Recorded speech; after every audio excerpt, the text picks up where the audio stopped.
Welcome to Authors of the Pacific Northwest, where we connect authors with new listeners and provide advice to aspiring authors on the business of writing. I'm your host, Vikki J. Carter. So hi there, podcast listeners. Thank you so much for coming back to the podcast. And this week we have an amazing author. Her name is M.K. Martin. So M.K., you want to say hello to the listeners? Hello, listeners. Awesome. I was just telling her that I am in between events while I'm recording. So I got to share this with the listeners because y'all know I love the Pacific Northwest and all of our funky stuff that we do. And I was just at the Sasquatch Festival in my area where I connected with a bunch of other authors and beer and brew. And there's a huge following of Sasquatch followers, Bigfoot. So very exciting event. So I encourage anybody that lives in my area to make sure you get down there next year because it's a lot of fun. But let's talk a little bit with you, MK. Tell us a little bit about yourself, starting out with what state from the Pacific Northwest you're from. I'm from Eugene, Oregon, most recently. So, things like the Sasquatch Festival, the country fair, like the fairy fair. We've got all kinds of the greatest festivals. Oh, we do. I love it. It's very exciting to live in the Pacific Northwest, but you also know that I try to downplay it because there's not a lot of room here to live anymore. Oh no, it's terrible and rainy, and nobody else should move here. It's very depressing. So what do you do if you do a day job? Do you have a day job besides being an author? I do have a day job, but it's sort of peripheral to being an author. I'm an editor and a proofreader, so it's really great. No, perfect. I've been interviewing some editors on the podcast as well to give us their insights about the actual process of working with an editor. So it's for me, it's a new aspect of working with an editor. So good. I'm glad that you're involved in the writing industry on top of writing. So that must be really exciting for you. So not much of a jump from one to the other. I always ask this major stumper question for my authors at the very beginning. So if you haven't listened to the podcast, you probably know what's coming. So I like to know if you could share one thing about yourself to these listeners, what would that be? And it can be anything. Oh, goodness. I think I am a frustrated biology nerd. So that is definitely my first love. And it comes through like viruses, bacteria, diseases in general. My spouse was joking about it. He's like, we should take you on a tour of the headquarters of the CDC in Atlanta. And I think that is just like the most romantic gesture that anybody could make. I love it. Well, that's so funny you said romantic because I was at this festival with my husband. We were drinking a beer. Yes, it's early, but we started drinking the beer. And this older gal came up to us and just asked, so you guys married? And we said, yeah. And she's like, what's the most romantic thing he's ever done for you? And I'm like, wait a minute. Before I answer this, what are you doing? Are you doing research for a book? I'm like, of course I knew she was an author. And she goes, I am. And so then my husband dumbfounded because I got on the wavelength immediately with researching. And so we talked with her a long time about it, gave our most romantic thing. And it's funny because I was explaining to my husband afterwards, us authors, we're very bold and we'll do research anywhere. It's important for ourselves. So I think he should take you there. I hope so. Yeah. Well, you'll have to let us know if you do. So when did you know you were an author? We're going to start talking about the writing process, but when did you know? Was it early on in your life? Did it come later on? Did you stumble upon it? So when I first started reading, I didn't know that people who read didn't also write stories. So it was not so much that I realized I was an author, but after a while, I just realized that other people weren't. Oh, so that's kind of how it happened for me. I love it. Yeah, all through high school, I just hid away in my room and wrote and read and had no social life. And then when I was in college, I kind of made up for all of that. So, classes and work and relationships and everything. So I stopped writing for a while. Mm-hmm. And then when I joined the military, strangely enough, when I was deployed, I had some downtime and had a lot of just sitting around with a notebook in my cargo pocket and started writing again. Fantastic. Well, first, let me ask what branch in the military you were in and what did you do? Because I'm interested now. Oh, yeah. I was in the Army. I worked in military intelligence, which I know everybody says, oh, it's an oxymoron. And the job that I did was working with, so it's called human, which is human intelligence. So basically it's talking to people. It's the Americans who go out and talk to local, try to figure out how can we make the situation better? How can we work with locals? And then the other sort of the scary aspect of the job that I did was I was also an interrogator. And I say scary because there's been a lot of things that get associated with interrogators that actual interrogators don't do. I can imagine that there's a lot of fiction in what we see in movies and things like that about interrogation, when I kind of feel like it would be more just really asking the right questions and to pose the correct way. Exactly. It has a lot more to do with psychology and a lot less to do with waterboarding than you would believe if you'd seen, Jack Bauer 24 kind of interrogation. Yeah. Well, I'm going to say from my heart, thank you so much for your service. And I'm very glad that time was also productive for you as a writer. So that's very exciting that it gave you the downtime to write. And I'm sure that what you were experiencing and the people you were interviewing and involvement probably helped you to become a really great writer. So thank you so much. I appreciate the service. You're welcome. So tell us a little bit about your writing process before we jump into what you write about. Do you, now that you're writing often maybe, and you work with people as an editor, do you have a specific process when you're working on a draft? Do you just write it all and then edit? Do you take time away? Kind of walk us through your process. Well, I have to admit, and I know a dear friend of mine will probably be listening to this podcast and laughing maniacally, because I've always considered myself a pantster. I just sit down and the words flow, and it's just an amazing journey of discovery. And that's kind of how I wrote my first book, which is the first of a series. And then I realized as I'm writing, book 2, that I can't do that anymore, because now there's a history, there's this world that I've created, and there's promises that have been made in book 1 that have to be answered in book 2 or have to be, moved along to book 3. So very grudgingly, I'm learning the value of plot and structure. And I find that sitting down and doing some plotting ahead of time has made my writing time much more productive. So it seems counterintuitive that I'll sit there and spend about a half an hour plotting when I really just want to start typing right away. But if I take that time in front and do my plotting, then when I do start writing, the writing is faster and easier. And I think that's so interesting, because I honestly feel the same way. I don't have a book published yet. You probably don't know this about me, but I'm working on my first draft, which started the genesis of this podcast, was as I started to write and get to know authors and ask a lot of questions, the podcast formed. And I'm like, this is such great information. I got to share it with everybody. But the part for me at first, I thought I was going to be a pantser, because that's how the story came out at first, was just kind of, I couldn't keep it quiet. My brain was just going. So I had to get it out on paper.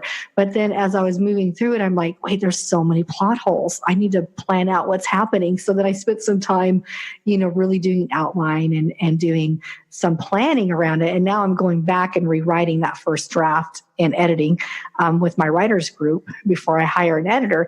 And I'm so glad I planned some things out. It makes my time so much faster, like you said. Yeah, so I think it's a mix between the two. Honestly, that's my belief now. I could be wrong, but I think it's a mix between the two. So, do you write at specific times of the day? Do you set aside time to write in your busy day, or do you just write when it comes to you? So because I'm an editor, I have actual people who pay me real money to do a job, which is different from being a writer, unfortunately. So, when those people have paid me to do my job, that's what I've got to do first. So I go out and I do that first. And then I will often sneak in some writing while that's going on. So none of my clients should be listening to this. No, she never does that. Because what'll happen is I oftentimes as I'm working on somebody else's book, then I realize, oh, I really love the way that they did this scene. Or, this just their use of emotion in this, part of the story is so amazing. And wouldn't that be great if I did something similar in mine? So it actually kind of helps me fix things that are going on in my own story to cheat off of other people's papers. Yeah. No, it's true. Authors help each other so much in that respect. So let me ask you this. As an editor, you have connection with other editors. Do you hire an editor after a few drafts for yours? I do. Well, actually, I am lucky in the fact that I have a traditional publisher, and my publisher is an editor. So I didn't have to. But yes, even though I myself am an editor, I mean, no writer or editor is ever going to catch all of everything that they've seen.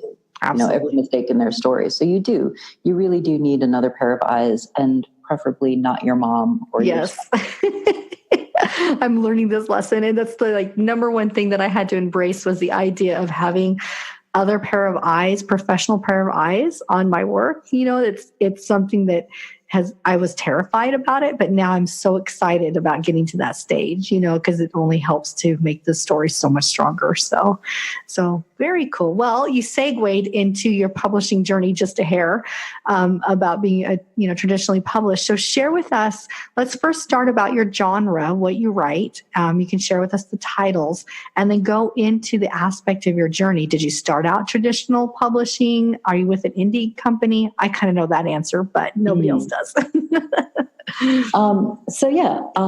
I am, as I said, traditionally published. It's a small press out of Independence, Oregon, and I just love it because it couldn't be out of a more perfect place. It's not a pipe publishing, and the folks in charge of that are Paige and Ben Gorman, and I believe you had interviewed Ben. Yeah, and he's tremendous, a wonderful writer and a wonderful publisher as well. So that was really helpful for me to kind of have help in navigating that journey, because I know a lot of people are doing self-publishing, but it can feel very daunting. I've got some friends who are going through self-publishing now, and I'm just sitting in the wings, frantically scribbling notes so that I can figure out if I ever decide to go that route myself, what are they doing? Yeah, and I did have Ben on the podcast, and I'm not sure in what order, listeners, Ben's going to come, with M.K's interview. So if you haven't heard Ben's podcast, it'll be out soon. And if you have, then I'm glad you did. So Ben was so fabulous, and I was so thrilled because I also knew he had a lot of authors that are, on his publishing company. So that's how we got you on the show. But the thing that I love about the idea of an indie publishing, because I'm on the fence still, I'm not in any way, shape, or form in a place to where I'm ready to start pursuing that aspect of it. I traditionally started out with the idea of self-publishing, and I keep getting moved in my mind towards an independent publishing company because I like the idea of additional people's help. And so, just kind of being part of a group like that. But what I found, and talk with us a little bit about the marketing aspect for you, because I'm sure you do most of your own marketing, right? I do. So one of the things that, again, Ben and the folks at Not a Pipe have been really good about is they can get access to kind of writer conferences and, some things that as an individual self-publishing author, it's a little bit more difficult for you to, just, hey, I'm so-and-so and I have a book, just like, 500,000 other writers. So there is some access that they have that I don't. And the other thing that has been really helpful with working with an indie press is the other authors are just the cross promotion is great. And they've all been so generous. And, we kind of all, repost and retweet and reblog all of each other's stuff. So there's kind of this great ripple effect of just having this built-in community of being with a small press. And I think that because it's a small press, we probably each get a lot more attention from Ben, and the folks at Not a Pipe. I feel like if I called them up or emailed them, I would get a response right away, not just one of those, you're not Stephen King, so we don't care who you are kind of responses. Exactly. Yeah, exactly. Well, what's really interesting, listeners, about Not a Pipe is the genre of authors that they publish, and they're branching out a little bit more. So Ben talked about that. But MK, tell us what your genre is, because I was on your website and I love how you categorized it. So share with our listeners what you write. So I write sci-fi, science fiction mostly.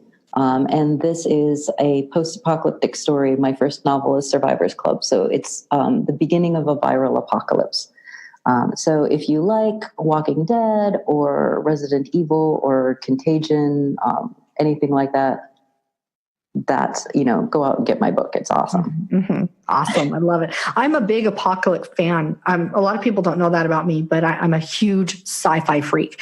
Very big. But I write historical fiction, which is really funny because I'm a big my background's library science. And so I tend to do a lot of historical research.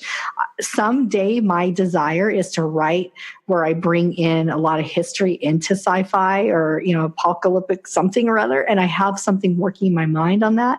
So yeah, I have, my favorite book of all times. I want to kind of explore rewriting it because it's in domain, public domain now, but I'm not going to talk too much about it yet because I don't even have the first book out of my own first work. So, but I have plenty of ideas to keep me going for the next 35 years.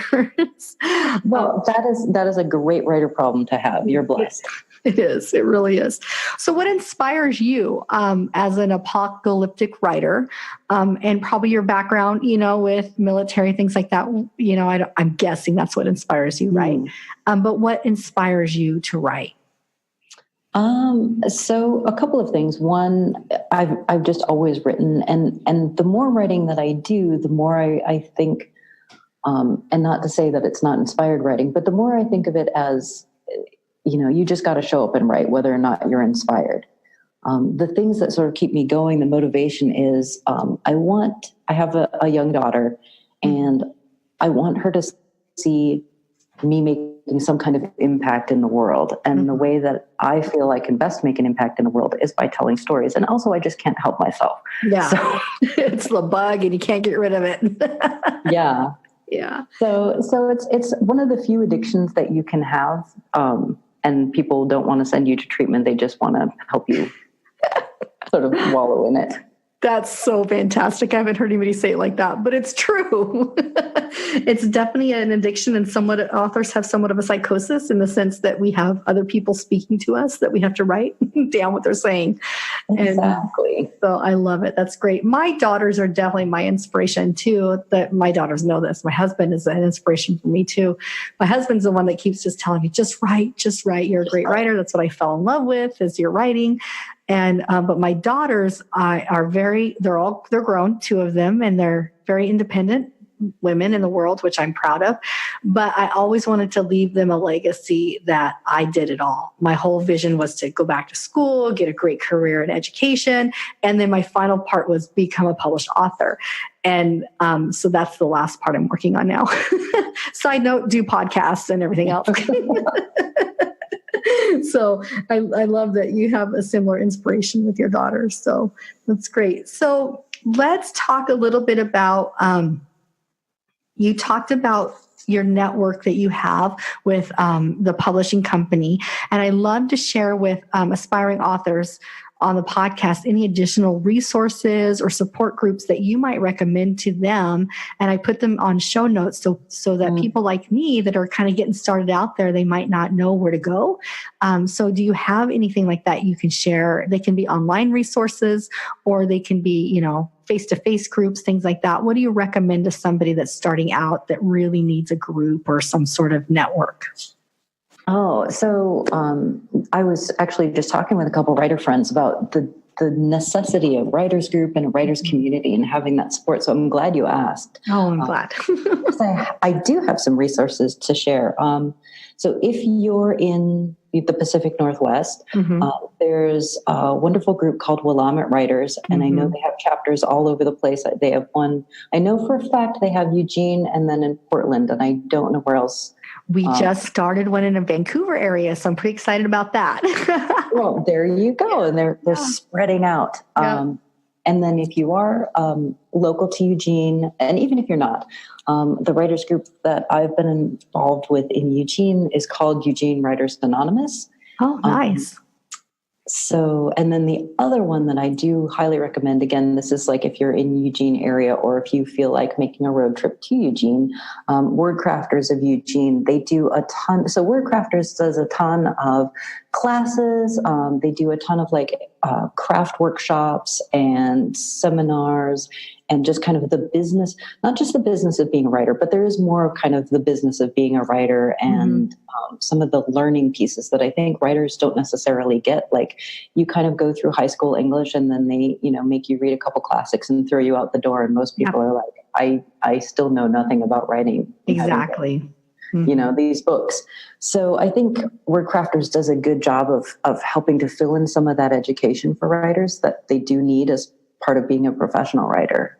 And Eugene Writers Anonymous is more of like just support, like whether you've had a good day and you just want to go and brag about writing, 5,000 words today, or if you've had a bad day and you're like, I didn't even put on pants, people are like, I'm right there with you. Yes, the struggle is real, listeners, for writers. We're lucky if we can make it through the day sometimes. I love it. Well, we'll make sure, MK, that we have those resources listed in show notes for those that are in Southern Oregon area, so they can connect. My daughter had got married and moved to Roseburg, Oregon, and she spent a lot of time in Eugene because they had a very good group of friends in Eugene. So very partial to the Eugene area. So we'll make sure that there's that information for listeners. So listeners love to hear from our authors as far as their actual reading, the book or work that they have. So I would love to sit back and listen. So MK, share with us. I don't know if you shared with us already your titles. I don't think so. So share with us your titles that you have already published, and then share with us what you're going to read from and give us a little bit of background about that particular story that you can, some backstory, that kind of thing that doesn't reveal too much. And then I'm going to sit back and listen to you read. Sure. Okay. So I will start out. I've got a couple of short stories that have been published in anthologies. And there's one that's coming out from Not a Pipe Publishing that's called Strongly Worded Women. There's another one. Oh, goodness. I should know what my own books are called. There's another anthology, a couple other ones that I've had published in anthologies. And the debut novel is called Survivors Club. And I'm just going to start out with chapter 1. So I'm not going to do a lot of setup. Just so folks know, though, I think I've already given a bit of a teaser. It's sort of Walking Dead, Resident Evil, that sort of thing. But there's more science in there. I like it. Science, like actual science in as possible. Fantastic. All righty.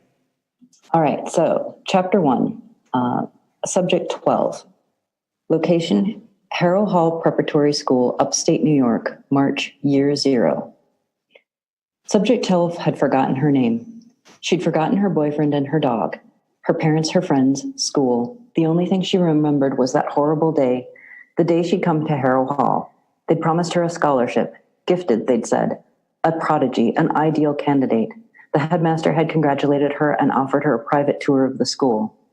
Now all she knew was the pushing, pressing pain inside her. Everything was swelling and twisting. She moaned, but her throat was a bending straw. The sound came out as a bubbly croak. High above her, a single bulb flickered to life. The room was bare and empty except for the rolling medical cabinet locked inside a mesh cage in the corner. Subject 12 writhed and struggled against the restraints that held her to the gurney, but it only made the pain worse. She sobbed. Even her tears had turned against her, flowing out in a hot mess of milky salt and stinking pus. Section break. Dr. Rasmussen had never been in love, but he understood what it must feel like as he peered into the microscope. Before him lay the perfect beauty of a virus, not just any virus. He'd spent years searching for this filovirus, hunting various strains, even ever seeking the base strain. The long, slender filament would cause hemorrhagic fevers, a cousin of Ebola and Marburg. It exhibited oncogenic tendencies, but unlike other cancer-causing viruses, which used which caused the chaotic growth. The new growth of this virus created was organized. It could force its host to grow, to change, to become. The backdoor motion detector chimed, and the little red light on Rasmussen's computer lit up. He stepped back and looked around the room, momentarily disoriented at finding the macro world where he'd left it. The lab was filled with aging equipment and the ghosts of machines gone, their rust-stained outlines a testament to better days. Various sample vials and petri dishes stood guard in orderly rows in their sealed environments. Shelves packed with vials and bottles lined the walls. Jars and bins full of chemicals huddled together like refugees in their pressurized hooded cupboards. In the corner near the door stood an emergency shower wash that he used frequently to freshen up after all-nighters. Before opening the back door, Dr. Rasmussen checked the security camera display. Subject 12 lay twisting in her restraints. Despite the grainy security feed, Rasmussen's practiced gaze easily picked out the swollen, discolored lumps just under the girl's chin. Another failure. He heaved a deep sigh and switched to the display to show the back door. Outside, the rain fell in steady sheets. The courier, who'd rung, waited with the collar of his windbreaker turned up. His short red hair bristled in soaked spikes. Rasmussen frowned. It wasn't Mr. Tate. Much as he disliked surprises, especially at this delicate juncture, his insatiable curiosity drove him to tap the intercom button. Where's Tate? Mr. Tate had urgent business in D.C. He said you'd want this information immediately. Dr. Rasmussen frowned. And who are you? The courier held up a hand to ward off the spatter of rain as he looked towards the security camera, providing a clear view of his face. Name's Davidson. Mr. Tate and I have mutual friends in D.C. He asked me to handle this personally. He said it's very sensitive. I'm calling Tate. He better vouch for you. Rasmussen clicked off the intercom. On screen, he could see Davidson's cocky grin and shrug. Rasmussen yanked open his desk drawer and rifled through the accumulating bric-a-brac that seemed to breed whenever he wasn't paying attention. He didn't have time for more false leads. He punched the numbers and waited with gritted teeth. Tate here, came the nasally tones of Mr. Tate. Here being not at my back door, Rasmussen growled. Who did you send? Calm down, Carl. His name's Davidson. He's a contractor we picked up. Reliable man. Keeps his mouth shut. We're considering putting him up for head of security, but Veers will take some convincing. Meanwhile, I thought this would be a good way to vet him. I don't care about your personnel issues. I've sold nearly every piece of equipment I can to spare to pay for this. Why aren't you doing what I pay you to do? At the other end, Rasmussen could hear the roar and hiss of DC traffic as well as Tate's deep sigh. I can't get away every time we find a match. Davidson is a known quantity. Let the man in. I have to go. After a check that everything was shut down, covered up, or locked away, the doctor made his way to his office, traded his lab coat for a sports coat, and settled into his Herman Miller Aeron ergonomic chair. The office was richly appointed as the lab was bare. As headmaster of Harrow Hall Preparatory, Rasmussen's office served as a showpiece for the rich and well-connected parents. To them, he was an avuncular educator, the co-founder of the prosperous Chrysalis Biopharmaceuticals Corporation, whiling away his golden years in cushy semi-retirement. None of them ever suspected Rasmussen's true passion lay in the twisted knots of viral plasmids, that he labored tirelessly night after night, that he spent all his discretionary funds in pursuit of the dream that ultimately killed his father. Rasmussen keyed the intercom. I will open the door and let you in. Come straight into my office. He settled back to wait, watching the screen as the courier made his way down the hall. A tap on the open office door. Davidson was a short man with a well-maintained physique of former military. He crossed the room in 2 strides and set a manila folder, a thumb drive, and a small tube sheathed in insulating foam on the desk. Rasmussen frowned up at him. This had better be substantive. We've invested a lot of company resources in our search. The courier rolled his shoulders and settled into a wide stance, his hands clasped behind his back. Our contacts at the CDC let us know they found a candidate with the genes you were looking for. We did the legwork, and Tate okayed the report. Rasmussen harumphed and ruffled through the file. Like the previous ones, it contained photos and several pages of typed and handwritten notes. There was a copy of a birth certificate, with several sections highlighted or circled. As Rasmussen scanned the documents, his heartbeat quickened. A light sweat speckled his forehead and upper lip. Could it be possible? The subject's blood appeared to carry the virus, but not just another inferior strain. No, this one looked like the elegant, perfect base strain. He would finally complete the quest which had begun with Hitler's Lebensborn project, the quest for the Übermensch, the next stage in human evolution. Sum this up for me, Mr. Davidson, he said, settling back in his chair. He'd save the file for later, to savor in private. Davidson arched an eyebrow, proceeded with the details. The target was born overseas, most likely in Spain, but possibly in England, where his parents met.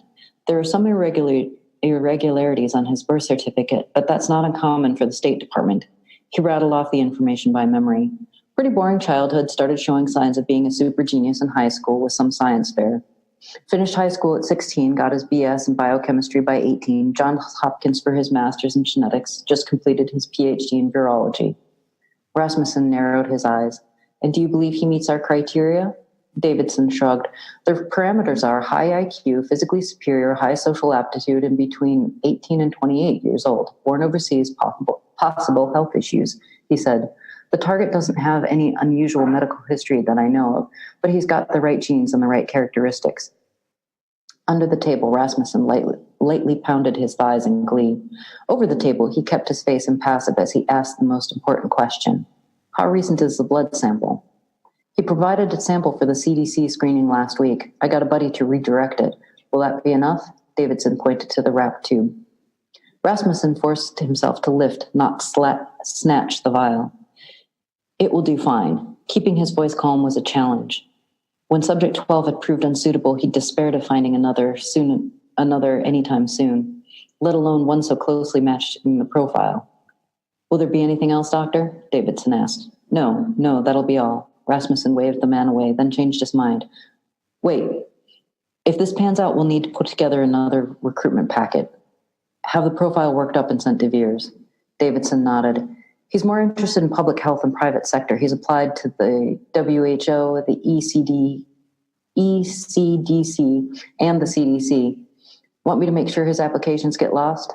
Yes, do that. Nothing awful. We need him to pass our internal hiring review.